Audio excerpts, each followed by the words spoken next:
This is ZNS Total Sports, brought to you by 4th Terrace Diagnostic Center.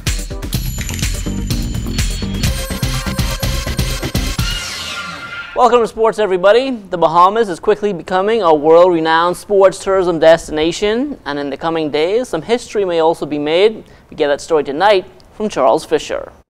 Chloe McCardell has been in the Bahamas for 5 days now. The 29-year-old from Melbourne, Australia, at the end of this month will attempt the world record longest continuous marathon swim, some 128 kilometers or 80 miles from Eleuthera to New Providence. Just bathers, goggles and caps, so no shark cages, flippers, no masks, wetsuits, nothing, none of that fun stuff, just raw marathon swimming. The waters of the Bahamas are perfect setting. Tropical waters, fairly stable weather at this time of year, I've been told. You don't have box jellyfish or irukandji that I know of, and that stopped my last swim between Cuba and the USA. So I love this area of the world, I love the Caribbean, but I don't want to try the Cuba-USA route again because of those crazy, deadly jellyfish, and you guys don't have them. So I'm over here and I want to give it an amazing shot. For the 29-year-old, the swim should take about 2 days. Depending on the conditions, if we get glassy, flat conditions, maybe it'll drop it right down to 48 hours. If we get, 10 to 20 knot winds, it could go over 50 hours. So it's a big unknown, but we're going for the 48-hour mark. I'm not getting on the boat at any stage. I'm not touching the boat. I'm not having a sleep. I can't hold on to anyone else and have a rest. And there's no equipment for me to rest on or use. So I'm literally swimming for that whole time. I might have a little, what you might call break when I have a feed, so I have a drink bottle or some food, but I have to tread water. So I'm still effectively swimming and keeping myself afloat, and that's taking quite a bit of effort in and of itself. So there's no times where I'm just get to relax and, kick the legs back and have a sleep or a snooze. None of that. Rest, but some conditioning key now heading into the world record attempt. I'm swimming 1 or 2 times a day, anywhere from 45 minutes to an hour and a half each time, because I need to maintain fitness, but I don't want to get too tired leading into the swim. So just, nice, easy, steady swimming, getting out there and getting myself ready. An exact day on the swim will be known soon, as it all depends on weather conditions. For ZNS Total Sports, I'm Charles Fisher.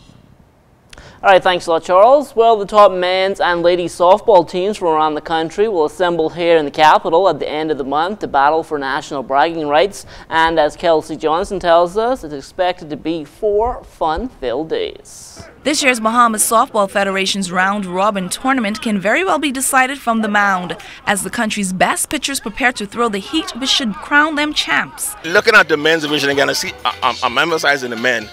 This is one of the years you might see the top 5 pitchers in the country at one time.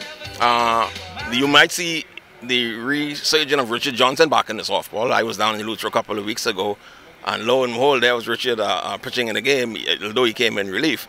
But we have the Albury, the Sawyer out of Abaco. We have Cornish, Grand Bahama. The team's going to have to play some defense, but we have some good pitchers who can hold their own.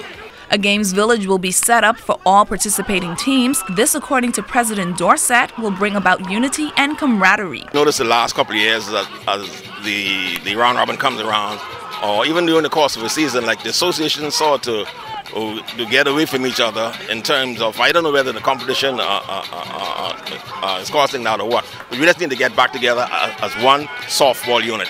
We have the record of being one of the best organized association, as the record from the various Bahamas games will show that we pull a lot of fans, we pull a lot of interest in softball. Even though some of the interest might have gone away from the men's division, the ladies is still there. But the men still play softball. The annual round-robin tournament will take place October 30th through November 2nd at the Bankers Field and will be held in honor of David Charles, Dave Billy Micklewhite, and Nancy Russell. Kelsey Johnson, ZNS Total Sports. All right, thanks a lot, Kelsey. Well, the New Providence Volleyball Association was back on the floor last night at the Donald Davis Gym. The opener featured 2 of the younger ladies teams as the Avengers went up against Next Generation. The Avengers would win the first 2 sets, but Next Generation came back to force a 5th and deciding set. In the end, this one would go the way of the Avengers, 25-21, 26-24, 20-25, 22-25, and 15-11. They're looking good. They still have a long way to go, but they're working, and this experience will toughen them up some more. We told them we're coming into the series, we're going to get a lot of beating. We expect that, but at the same time, we're going to fight. You know, I told the young ladies today that we can beat this team. There's no question about it, but we still have to play the game. And unfortunately, I think they may be taking too many things for granted. There are about 3 players that are playing for the first time today, so we're trying to see how that mix moving forward in the season. Bahamas Motorsports Park is the perfect venue for those who have a need for speed, and tonight we introduce you to Charlie Taylor, who is still racing at the age of 71. He spoke to us about what keeps him going. You smell the breeze, you smell the tire, and so that keeps you going out here. I've been racing this particular car from 1988. The car is a Monza, a Chevy Monza. It's a 1977. And over the years, I've changed motors and changed electronics, but the body style of the car takes to the air better, and so we don't have a problem with aerodynamics because the car is suited for that. So when it goes down straight. I have downgraded from the upper class to the lower class, obviously for my age reasons, but I like to be among the boys. I like to compete with them, and it's a family affair out here. What do you think about racing nowadays compared to when you started out? Racing today is more advanced, more technical stuff, all the engineering and all the electronics that you have. It's quite different from when I started. When I started, I was among the first to have an IRHA specified car because I had a gentleman out of the States do the car. So if it didn't run here, I could have run it in the States. But everybody now is up to that standard. What do you think about the younger drivers coming up?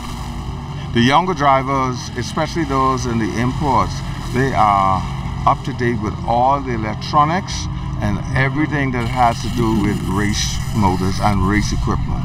What advice would you give the younger drivers? I would ask the younger driver to make sure come out here and not put it on the streets.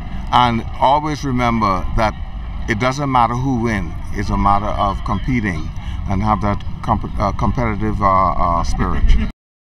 And that will do it for sports. Have a good evening, everybody.